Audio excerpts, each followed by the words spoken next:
మాకు నచ్చినట్టుగానే మీరు అంటే ఏదండి ఆ క్యారెక్టరైజేషన్లో maybe because of that whole characterisation, maybe because of that modulation, maybe because of that slang. So అదే నేను ఫంక్షన్లో కూడా చెప్పానండి, అది త్రివిక్రమ్ గారి సినిమాలోనే ఆ మ్యాజిక్ జరుగుతుంది. Because maybe he knows my personality. So అదేమవుతుందంటే not many people know I observe, నా observation is too good.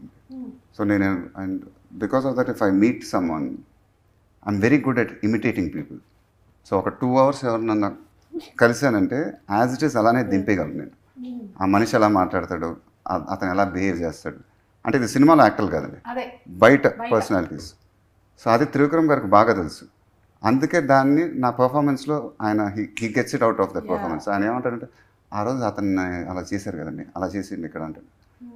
So అది ఎప్పుడు ఆయన సినిమాలో ఒక మ్యాజిక్ జరుగుతుంది. That happened in Khaleja, that happened in Guntur Kaaram also, that's what I said in that function. Athadu was a good film. అంటే that these kind of histrionics won't be there. So that started from Khaleja.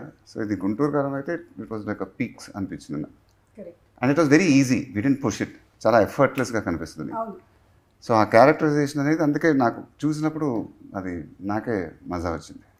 నాకు మజా వచ్చింది అసలు. అంటే ఆ రమణ గారు అనే ఆ క్యారెక్టర్, ఆ వైబు చాలా అందరూ ఎంజాయ్ చేశారు. Everybody like it. ఎస్పెషలీ మీరు వేసుకున్న కాస్ట్యూమ్స్ దగ్గర నుంచి. అదే అంత చాలా రేర్గా జరుగుతుందండి, హీరో మాట్లాడిన ప్రతి పంచ్ పేలింది అనిపించింది నాకు. అది that's because the characterization click దే. అండ్ సో అది నాకు త్రివిక్రమ్ గారికి ఉన్న ఫ్రెండ్షిప్ వల్ల, మా రిలేషన్షిప్ వల్ల తెలియదు, కానీ it's somewhere when you discuss so much, because of that only it will happen. So I don't think it will happen with any other director.